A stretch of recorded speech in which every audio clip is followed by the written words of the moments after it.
Welcome to Bite Size Dental Marketing. Christin's a partner with Maven Financial, and I can't say enough good things about them. Between managing our business's finances, they're our fractional CFO, as well as a lot of our dentists we share together. But you guys also do aesthetic practices, which I think is cool. Tell me a little bit about what Maven does for the dentist and the aesthetic practice you guys serve.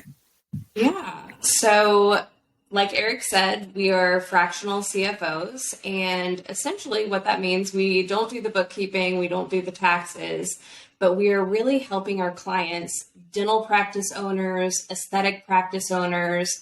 We've got some hybrids in there that are dental and aesthetic practice owners. So I think we're going to talk a lot about that and some of the overlap today. But we're helping our clients really make a plan, build a roadmap for their financial goals within the practice.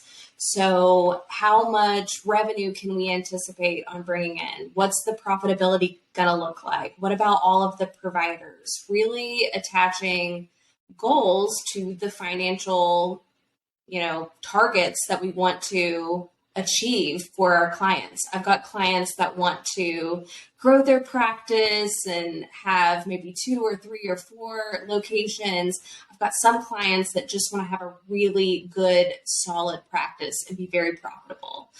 I've got other clients that want to be sitting on a beach in 10 years, sipping margaritas. And so what we do is we come in and we assess all of the data. We assess the financials. Are we overspending anywhere? Is there anywhere that we can optimize either the revenue or some of the expenses in the practice so we can get our clients to meet their financial goals?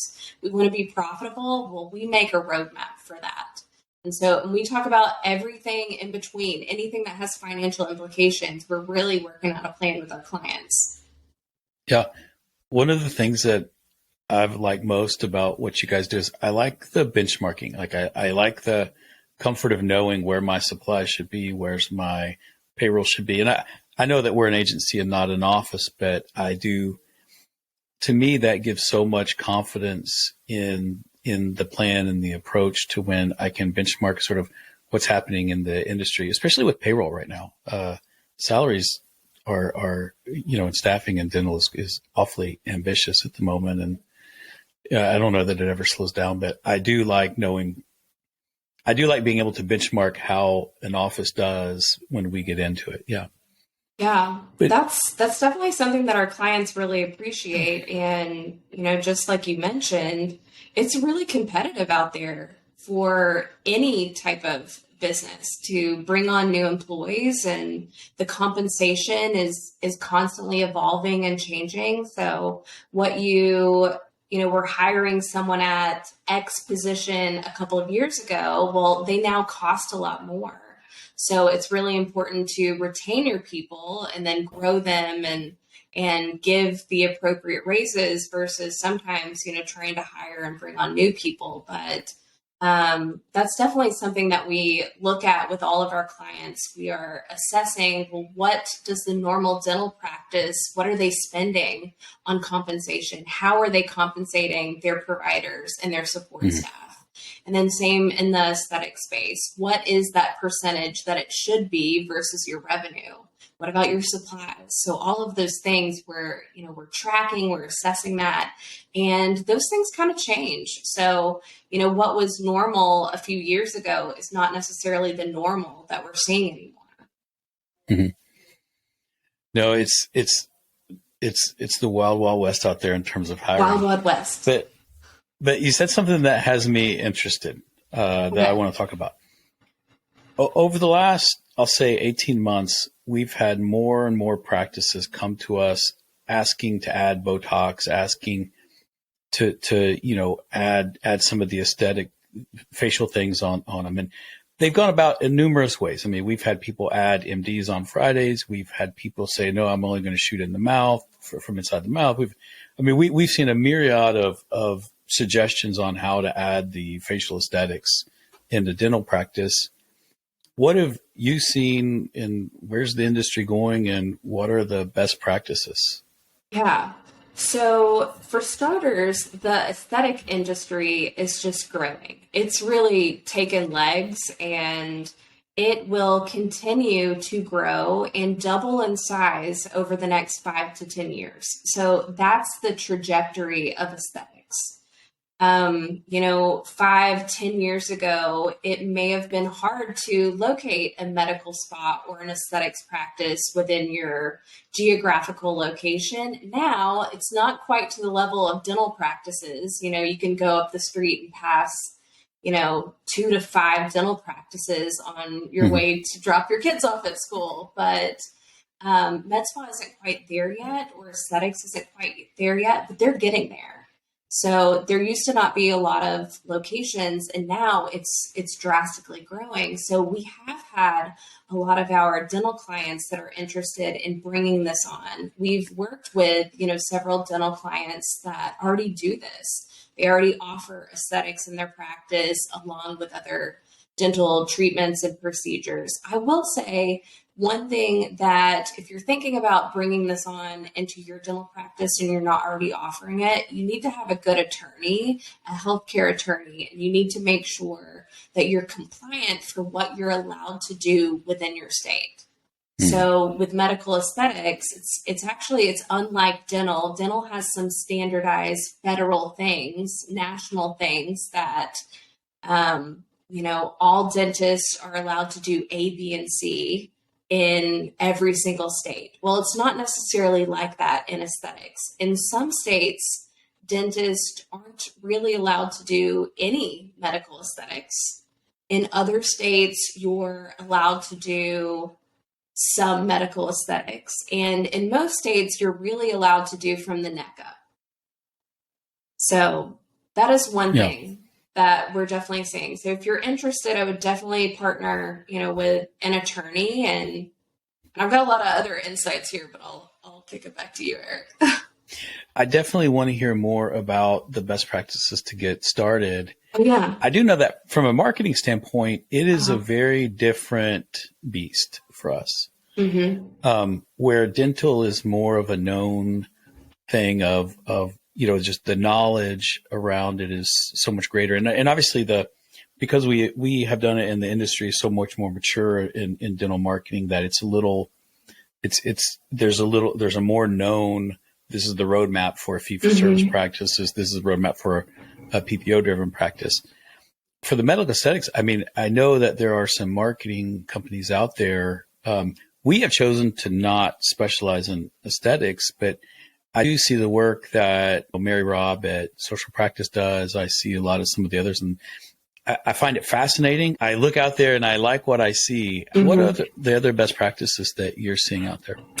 As far as best practices, if you're looking at bringing aesthetics on in your space, of course, you need to know what's legally compliant in your state, but there are a lot of things to consider because, like you mentioned, the marketing attracting these new patients for aesthetics, that looks totally different. I would say the number one best practice is, can you accommodate the patients that are already in your practice? It actually costs a lot more to attract a patient into your practice that just needs these aesthetic services versus how can you take a really good patient that is already coming to your practice regularly for, their cleanings, regularly for, other things that you're doing in your practice, but make it an all-inclusive one-stop shop for everything neck up. So they can get their teeth taken care of, but they also have the option of doing, maybe some neurotoxins, which, you've heard of Botox and maybe Dysport and Zeman. So that relaxes the wrinkles on your face. So now they can have, their teeth whitened and their teeth cleaned, and they can get a cavity filled and then also leave with no wrinkles. So it just makes it, a really easy integration into certain practices that are wanting to accommodate and make a one-stop shop for these patients. Is it true that the cost of goods sold is like near 40%? Did I hear that number right? Yeah. So that's another thing to consider. If you are a very busy dental practice, it might not be the best option for you as a Mm. dentist or for your associate as a dentist to replace some of their dental production with medical aesthetics production.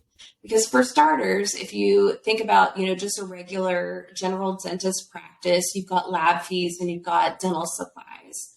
Well, that can be anywhere on the low end, just depending on how much lab you source in the practice versus how much lab you're outsourcing. That could take your supply costs from 10 to 20% to now we're going to be offering medical aesthetics services. Those supply costs, not even thinking about, the treatments, the overhead, just looking at the supplies, it could be 40%. Mm. So if you're doing neurotoxins and fillers, it's not 10 to 20% costs on that anymore. We're really cutting into those profitability margins by you offering that. So if you have a really full practice and you are busy as a dentist, your associate is busy as a dentist, that's not necessarily going to give you more profitability. You Yeah. don't want to take away that dental production and replace it with aesthetic production. So if you're a busy fee-for-service practice, Mm-hmm. the aesthetics won't add revenue. They'll give you a break from doing the same thing in and out, but Yeah. you probably need to be pretty passionate about being an injectionist and doing other stuff. Yeah. I have seen how they're marketing the aesthetic community, and there's a lot of focus on the injectionist and their skill and their training. How are you seeing that transition from I'm a dental office to I'm now a dental and aesthetic office? It definitely depends on how you brand it and how you want to establish the types of production in your office. So, most dental practices that I'm seeing that are also integrating the aesthetics, they're using that as a way to, one, generate some additional revenue. And, you can do a neurotoxin appointment within about 15 minutes, but for starters, they need to be skilled. So whenever people are looking for their injector and they're looking for someone to do their lips or do their cheeks, they're wanting someone that they trust, for one, but they're also wanting and they're looking for someone with artistic skill. And so that's where the marketing really differs on the dental side versus the aesthetic side. In dental practices, there might be some before and afters if we're doing veneers and if we're doing all-on-fours and things like that, but we're not going to do a lot of before and afters for fillings or crowns or things like that. Right. That's something that the patient and the client is really investigating. Do I want a more natural type of look? Am I looking for a natural injector? Am I looking for an injector that does a lot of lips, does a lot of cheek fillers, that has this certain look? There's different approaches. There's different ways that you can inject these patients. And mostly what I'm seeing for dental practices that want to integrate aesthetics in the space, they're wanting to give other options to their clients to generate some either additional revenue sources, maybe some additional revenue. If they're not quite full, you can definitely add some aesthetic revenue, but you must know that your profit margins just aren't going to be quite as great as they are on the dental side. So, if there is a dental practice or a dentist that's wanting to say, hey, I want to open this aesthetics shop and I want there to be this experiential factor there where they feel like they're going to a med spa, then and they're going to have, maybe they're going to hire injectors and have injectors. And then they're also going to have their hygienists and they're going to have their associate dentist. And there's going to be like a dual med spa and a dental practice. That's a little bit different. And so that's where you really have to be targeting these new patients. Does that kind of make sense? It does. It does. Yeah. Yeah. So in targeting these new patients, that's where you have to bring in the specialized marketing. They're going to be looking for these before and afters. You are going to have to directly market to people that are looking to address certain things with their skin. Is it wrinkles? Is it acne? Is it sunspots? Is it aging? And to be perfectly honest, the cost of marketing is a little bit higher too. So not only are the supply costs, Sure. but to bring in a new patient, that's more costly as well. Yeah, I mean, the testimonials alone are, one of the more expensive parts of marketing is capturing that content. Yeah, and then making sure you build the reels and the other corresponding assets. Yeah, that's definitely a heavy lifting part of marketing. I've learned a ton, and I appreciate your time. Thank you so much for having me. That was your bite of dental marketing for the day.